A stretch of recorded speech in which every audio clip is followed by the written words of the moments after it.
Saludos, eso es Marlene Fernández y en esta ocasión vamos a tener una conversatoria muy importante acerca de la ética, para la cual hemos citado al psicólogo Francisco Soriano, quien va a acompañarnos a esta entrevista tan interesante.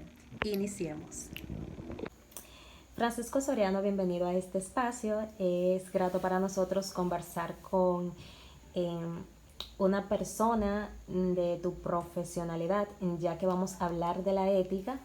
Y qué mejor, ¿verdad? Conversatorio que con una persona que estudia acerca del comportamiento humano. Y para iniciar, Francisco, queremos saber cuál es tu percepción de la ética, es decir, ¿qué es la ética? ¿Qué nos puedes decir con relación a? Bueno, un grato privilegio estar contigo en este espacio, ¿verdad? Y creo que esto será de bastante alimentación para nosotros y creo que va a ser una charla que nos va a ayudar de una forma muy positiva. Como bien dijiste, mi nombre es Francisco y te agradezco nueva vez por la oportunidad que me brindas. Yo creo que la ética, sobre todas las cosas, son un conjunto de principios que determinan una conducta. Un conjunto de principios que determinan una conducta. Es decir, que la ética está conformada por una serie, no solamente uno, sino una serie de principios. Es decir, que la ética está determinada por el comportamiento que nosotros tenemos. Esto sería de forma positiva, obvio, y de forma negativa. Bien, tú mencionas que la ética es una serie de conductas. Esto quiere decir que la ética tiene que ver con la forma en la que nosotros decidimos vivir la vida. Es decir, es la decisión que nosotros tomamos acerca de cómo actuar en determinada situación, ¿verdad? Entonces, es muy interesante, ya que esto es algo entonces que se debe de aprender en el camino, o más bien que se debe de percibir. Yo quiero saber, ¿qué usted cree? Um, es decir, ¿cómo pueden las personas adoptar conducta de ética? ¿Cómo usted cree que pueden las personas adoptar conducta de ética? Decir conductas de éticas, conductas de ética, conductas de ética. Si nota la expresión conducta de ética, está bastante, pues, eh, seleccionado para hablar de un simple momento que yo puedo actuar de esa forma. Yo creo que nosotros debemos decir debemos tener una constancia con respecto Bien. a la ética, porque como bien dijimos al principio, que son conjuntos de principios, es decir, que la ética en la vida de una persona no puede estar determinada por una ocasión, por un momento, por una circunstancia, sino que la ética debe ser como un estilo de vida para cada uno de nosotros. ¿Y cómo podemos adoptar conductas éticas?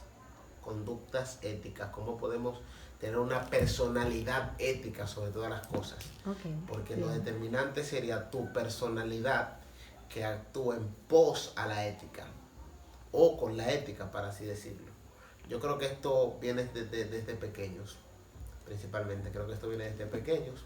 Luego que tú tienes conciencia o capacidad de razonar, pues tú puedes elegir cómo actuar frente a situaciones, pero yo creo que el principio de todo esto viene desde que tú eres pequeño.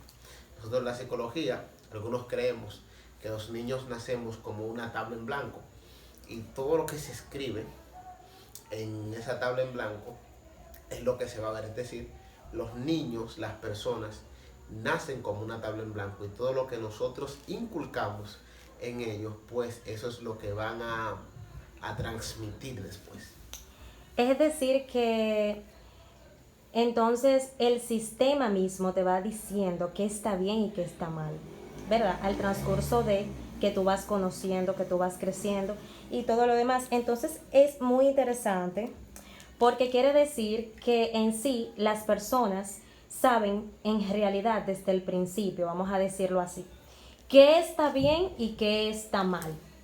Porque si no te lo dice el sistema, te lo dice tu propia incluso conciencia. O sea, es como que tú sientes puede estar bien o esto está mal. Pero hay una pregunta muy interesante que quiero hacerle. Y es que dentro de este, vamos a decir, después de entender, ¿verdad? O de comprender esta situación, entonces es oportuno preguntarnos, ¿qué provoca que las personas, aun teniendo conciencia de lo bueno y lo malo, al final se decidan por hacer lo incorrecto? Vamos a decirlo así. Sí, hay una serie de cosas que determinan esto. Una serie de cosas que determinan esto. Por ejemplo, tú decías que el sistema te enseña qué es lo bueno y lo malo. Es decir, que todo lo que está a tu alrededor te puede iluminar con respecto a lo que es lo correcto y lo que es incorrecto. Pero la educación sobre todas las cosas es lo que va a hacer que tú recibas pues dicha conducta. Y partiendo desde este punto, pues podemos, partiendo de este punto, podemos decir que lo que nos hace a nosotros o a las personas seleccionar lo incorrecto es cómo la persona crece, lo que la persona piensa, cómo la persona ve el mundo, cómo la persona ve las cosas. Es lo que determina que yo voy a seleccionar en el momento. Y esto es importante y quiero que aquellos que me escuchan o que me van a escuchar entiendan esto. La cuestión de decidir lo que está bien o está mal es una cuestión de conciencia, sobre todas las cosas, conciencia.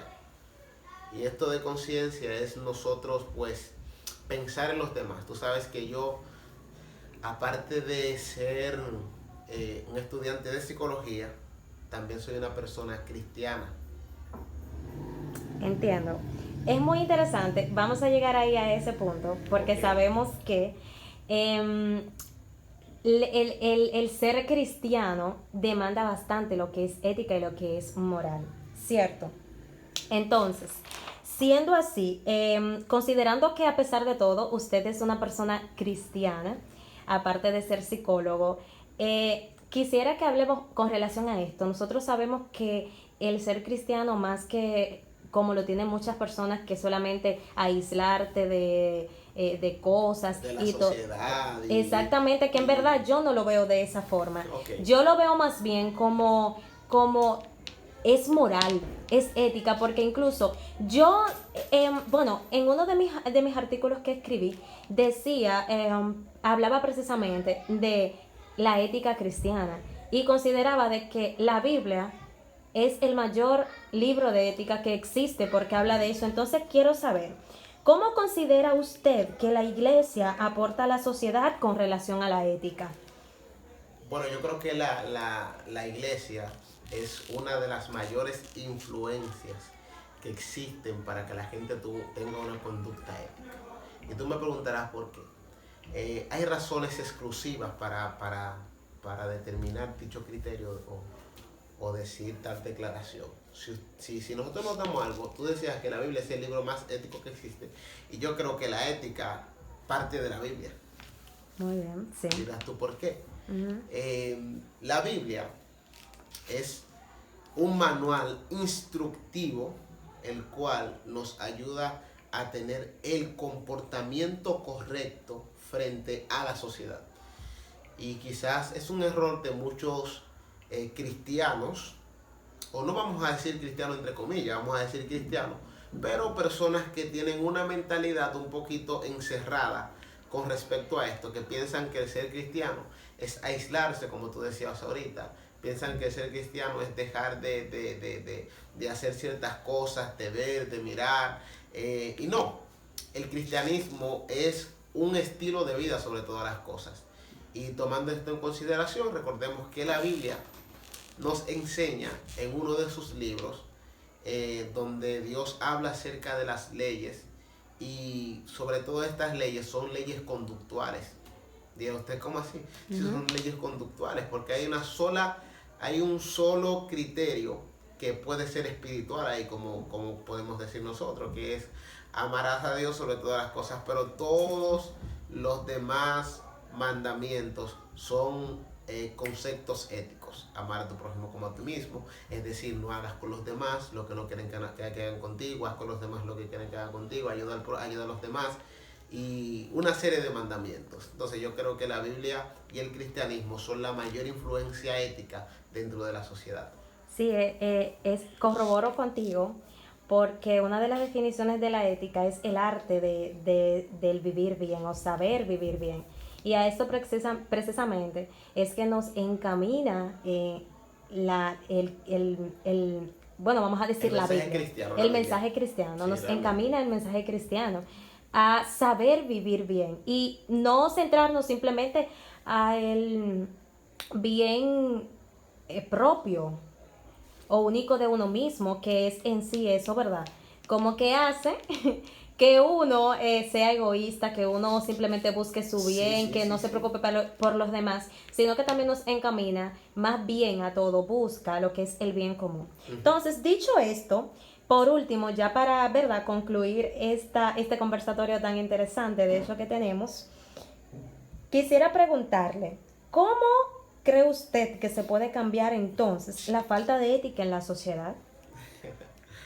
Yo creo que es la pregunta más difícil que tú me has hecho. ¿Cómo se puede cambiar? Creo que es una de las preguntas más difíciles porque esto de cambiar va a variar según el tipo de persona que sea. Okay. Si va a variar según el tipo de persona que sea y el tipo de conducta que tenga dicha persona. Pero yo creo que los principios fundamentales, discúlpeme los que van a escuchar y los que van a ver este video, pero creo que los principios fundamentales para que la sociedad tenga una conducta totalmente ética es tener en cuenta algo por lo cual o de lo cual nosotros nos hemos olvidado. Y es creer que tenemos, no es que somos totalmente religiosos, pero hay que comprender que cuando uno le rinde cuenta a algo o a alguien, uno trata de hacer las cosas tal cual, como uno entiende que ese ser superior o Sí. persona superior, pues determina que nosotros pues debamos hacer. Y tratando de no ignorar ni poner aparte los principios bíblicos que, que hablan acerca de amar a Dios sobre todas las cosas, tu prójimo como a tú mismo, no matarás, no robarás, ese tipo de cosas. Yo creo que la sociedad puede cambiar nosotros teniendo en cuenta dichos principios. Si tenemos dichos principios, yo creo que la sociedad tendrá un empoderamiento total de una conducta ética. Bien, muchísimas gracias, Francisco, por acompañarnos en este espacio tan significativo para nosotros y hablando de este tema tan, ¿verdad?, importante para la sociedad realmente, el cual es la ética. Muchas gracias, el placer fue mío y espero que esto sea de, de gran provecho para todo aquel que le escucha. Muchas gracias, Smarly, fue un placer. Bien, nos vemos en una próxima.